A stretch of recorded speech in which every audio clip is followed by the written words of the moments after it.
Bon, les gars, faut-il brûler les livres de Yann Moix, de Christine Angot, de Jordan Bardella ou de Jean-Luc Mélenchon? Alors oui, je sais ce que vous allez me dire, ni, brûler des livres c'est mal, regarde ce que faisaient les Allemands dans les années 30. Et là, moi je vous répondrais, ok, titouan, mais ça va, c'est bon, tout ça c'est vieux, on peut en rigoler maintenant. Il y a quand même peu de risques qu'on brûle des livres aujourd'hui, pas vrai?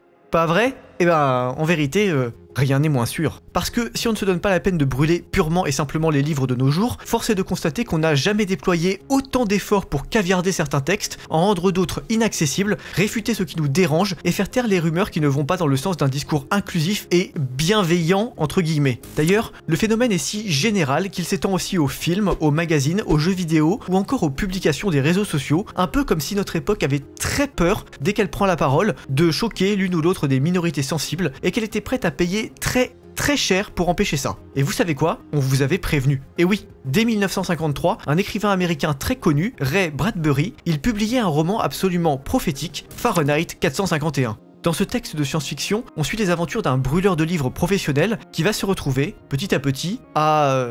Ouais, alors non, attends, faut qu'on reprenne les choses dans l'ordre. Vous allez voir, c'est un roman passionnant qui dit beaucoup de choses sur notre époque, notre rapport à la culture et au savoir, et qui, quelque part, nous met en garde non pas sur ce que notre monde pourrait devenir, mais sur ce qu'il est en train de devenir. C'est donc de la balle, de l'énorme balle même, et vous devez le découvrir ou le redécouvrir. On va voir ensemble aujourd'hui pourquoi. Bien se passer, ne t'inquiète pas. Alors que vous soyez un lecteur de Libération, ça existe encore ça, qui a un problème avec la vérité et la liberté d'expression, ou un proto-libertarien afouériste 3000, Afuera! Installez-vous confortablement, abonnez-vous et activez la petite cloche qui va bien, cet épisode va vous apprendre toutes sortes de choses vraiment passionnantes. Et puisqu'aujourd'hui on va parler de livres brûlés, de perte de savoir et de bêtises collectives, je pense qu'il est utile de vous présenter notre sponsor du jour qui vous aidera à lutter efficacement contre tous ces maux de la postmodernité, Idéochoc. Idéochoc, qui est un partenaire récurrent de cette merveilleuse chaîne YouTube, c'est la plateforme en ligne qui vous permet d'attaquer 2025 en beauté et de vous constituer une vraie culture en un minimum de temps et d'efforts. Sur leur site, vous trouverez un vaste catalogue d'essais emblématiques qui s'accroît de belles nouveautés toutes les semaines et qui sont résumés au format écrit et audio dans des capsules de 20 à 25 minutes maximum. Concrètement, si vous souhaitez en apprendre plus sur John Locke, Charles Maurras, Lénine, Bourdieu ou encore Hayek, mais que vous ne savez pas par où attaquer ces célèbres figures un peu intimidantes et que vos impératifs professionnels ne vous laissent pas assez de temps pour lire tous leurs textes en détail, Idéochoc est fait pour vous. Contre un abonnement à 8 € par mois avec 2 semaines d'essais gratuits, vous aurez accès à un formidable panel de grands auteurs contemporains qui vous permettront de tirer votre culture vers le haut et de faire vivre, vous aussi et à votre échelle, la grande culture européenne. C'est pas mal, non? Alors, passez en description pour visiter leur site et laissez-vous tenter. Idéochoc, c'est vraiment un condensé de savoir et de culture que vous pouvez mettre dans votre poche. Et en prime, avec le code LEHUSSARD, en un seul mot, vous aurez 10% de réduction sur votre abonnement. Elle est pas belle la vie? Paisible. À la fraîche. Décontracté du gland. Alors, commencez bien l'année avec Idéochoc et place au générique. Andiamo!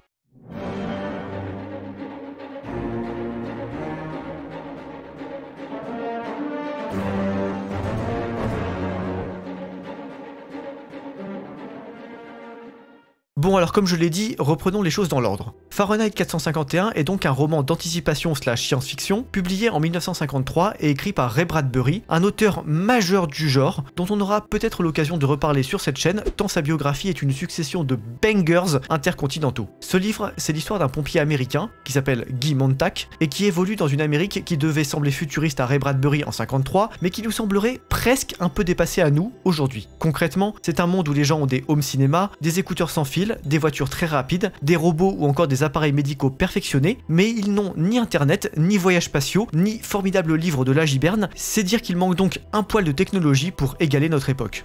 S'agirait de grandir, s'agirait de grandir.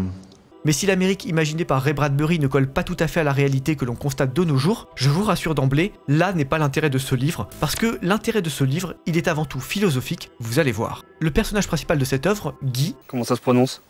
Guy?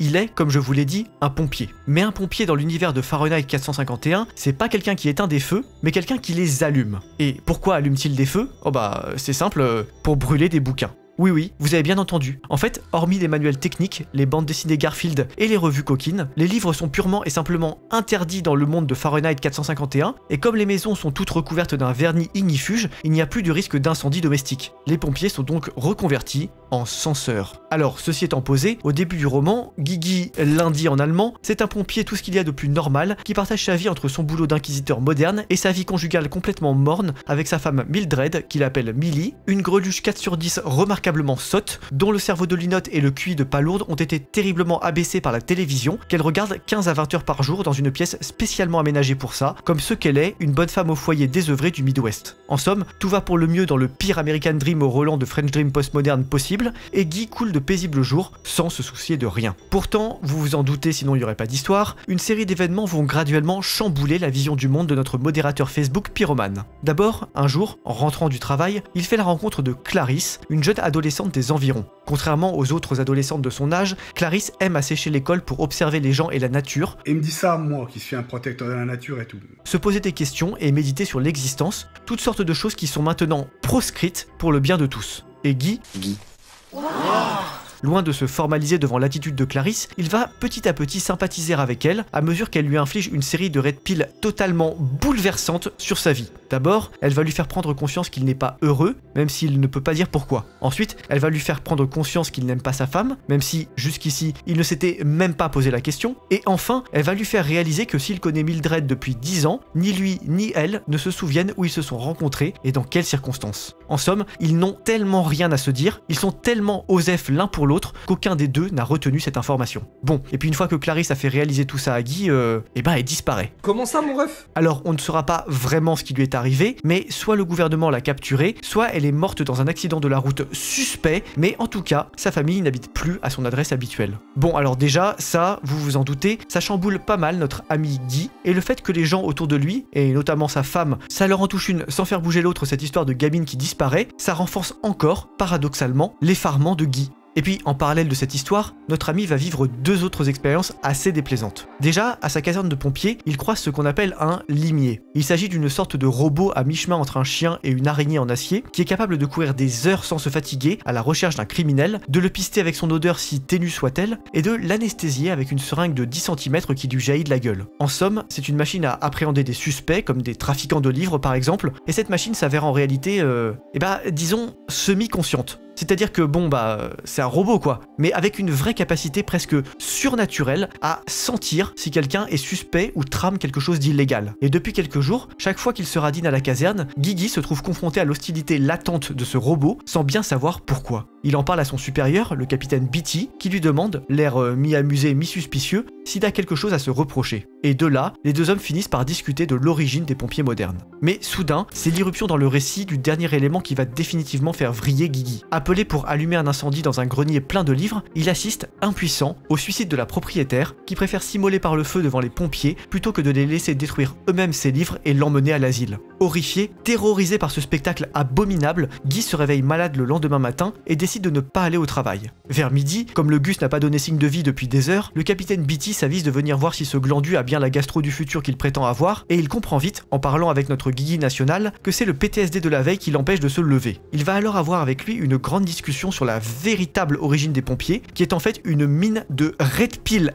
incommensurable pour le lecteur, vous allez voir. D'abord, Beatty va expliquer à son sous-fifre fiévreux que c'est l'essor du progrès et du politiquement correct qui ont amené à la destruction progressive des livres. Il dit exactement: plus vaste est le marché, Montag, moins vous tenez aux controverses. Souvenez-vous de ça. Souvenez-vous de toutes les minorités, aussi minimes soient-elles, qui doivent garder le nombril propre. Auteurs pleins de pensées mauvaises, bloquez vos machines à écrire. Ils l'ont fait. Les magazines sont devenus un aimable salmigondi de tapioca à la vanille. Pas étonnant que les livres aient cessé de se vendre. Mais le public, sachant ce qu'il voulait, tout à la joie de virevolter, a laissé survivre les bandes dessinées et les revues érotiques en 3 dimensions, naturellement. Et voilà, Montag, tout ça n'est pas venu d'en haut. Il n'y a pas eu de décret et de déclaration de censure au départ. Non, la technologie, l'exploitation de masse, la pression des minorités et le tour était joué, Dieu merci. Aujourd'hui, grâce à eux, vous pouvez vivre constamment dans le bonheur. Vous avez le droit de lire des bandes dessinées, les bonnes vieilles confessions ou les revues économiques. Il ajoute même, un peu plus tard, les Noirs n'aiment pas Little Black Sambo? Brûlons-le. La case de l'oncle Tom met les Blancs mal à l'aise? Brûlons-le. Quelqu'un a écrit un livre sur le tabac et le cancer des poumons? Les fumeurs pleurnichent? Brûlons le livre. La sérénité, Montag. La paix, Montag. À la porte, les querelles. Ou mieux encore, dans l'incinérateur. Bon, alors je sais que c'est super tentant, mais laissez pour l'instant de côté les milliards de rapprochements que vous avez envie de faire avec notre époque et concentrons-nous sur la suite de l'histoire. En fait, pendant la tirade du capitaine Beatty, la femme de Guy va comprendre qu'il a volé et dissimulé, durant l'opération de la veille qui a mal tourné avec la femme qui s'est faite une auto Jeanne d'Arc Express sauce burger US, un ouvrage voué à la crémation. En somme, Montag est devenu un contrebandier de livres, un criminel pour les standards de son propre métier, et vous allez voir qu'en fait, il en est pas exactement à son coup d'essai. Une fois Beatty parti, Guigui va avouer à Millie qu'il cache en réalité des dizaines de livres dans leur maison, qu'il a subtilisés durant ses interventions et dont il ne sait plus bien quoi faire. Horrifié, sa femme commence par vouloir les détruire, mais Guigui lui assène un camouflet patriarcal et lui impose de laisser ses tas de feuilles tranquilles. Définitivement passé du côté Breaking Bad de la force, Guigui va se mettre en cheville avec un suspect sur lequel il enquêtait depuis quelque temps, un certain Faber, qui s'avère être un ancien prof de littérature anglaise. Il va le retrouver et lui imposer de lancer une imprimerie clandestine afin de rediffuser en masse les textes fondamentaux de la culture européenne comme Platon, Shakespeare ou encore la Bible. C'est clair et net, c'est Jésus-Christ qui le dit. Évidemment, avec un plan aussi travaillé et servi par un QI à peine plus élevé que celui d'un guetteur de la Courneuve, Guigui la magouille se fait vite démasquer et arrêter. Non, non, je rigole. En fait, il va brûler vivant le capitaine Beatty, assommer ses collègues, échapper de peu au limier et se carapater hors de la ville. Après avoir pas mal erré, notre bougre rencontre par hasard, en pleine cambrousse, un groupe de marginaux. Ce sont d'anciens lettrés, diplômés des grandes facultés américaines à l'époque où elles enseignaient encore quelque chose, et pour contrer la disparition de tous ces livres, nos boomers ont du talent. Ils ont entrepris de retenir chacun, par cœur, un maximum de textes. Ce sont donc de véritables petites encyclopédies sur pattes qui vivent en marge du monde et qui se présentent comme des couvertures de livres. Alors que Guigui, un peu interloqué et recueilli par ces gentils marginaux, retentit soudain, au loin, une formidable détonation. Qu'est-ce que c'est? Que se passe-t-il? Eh ben, je vous en dis rien. Allez donc lire ou relire ce livre par vous-même. C'est un sacré banger, comme disent les jeunes, et je vous mets en description le lien pour vous le procurer tout en soutenant la chaîne. Ce qui est formidable avec Fahrenheit 451, au-delà de son titre légendaire, parce que si vous l'ignorez, 451 degrés Fahrenheit, c'est la température à laquelle brûle le papier, c'est le nombre de trucs qu'il vous explique ou qu'il sous-entend sur notre modernité et qui se sont soit révélés vrais, soit complètement plausibles. Vous voulez un exemple? Eh ben, à un moment donné, Guy Montag va parler avec le capitaine Beatty de sa petite voisine Clarisse qui a disparu. Et là, loin de botter en touche, le capitaine va expliquer frontalement que le gouvernement surveillait la famille de Clarisse depuis des années, car ce sont des dissidents qui osent penser par eux-mêmes dans un monde où cela est interdit. Et en parlant de cela, le capitaine en vient à parler du système scolaire, en déclarant notamment « Le milieu familial peut défaire beaucoup de ce qu'on essaie de faire à l'école. C'est pourquoi on a abaissé progressivement l'âge du jardin d'enfants, et qu'on prend maintenant les gosses pratiquement au berceau. Si ça ne vous rappelle pas l'obligation française de scolariser les marmots dès 3 ans et qui date de 2019, les gars, je sais pas ce qu'il vous faut. » Comme d'habitude, c'est de la poudre de perlimpinpin. En définitive, ce que nous montre ce livre, c'est combien nos sociétés, apparemment heureuses et bienveillantes, sous couvert de préserver la sensibilité de chacun, de créer un esprit de corps, de normaliser l'existence par une série de lois et de contrôles techniques, et de préserver in fine le bonheur de tous, elles sont en fait, totalitaires, y a pas d'autre mot.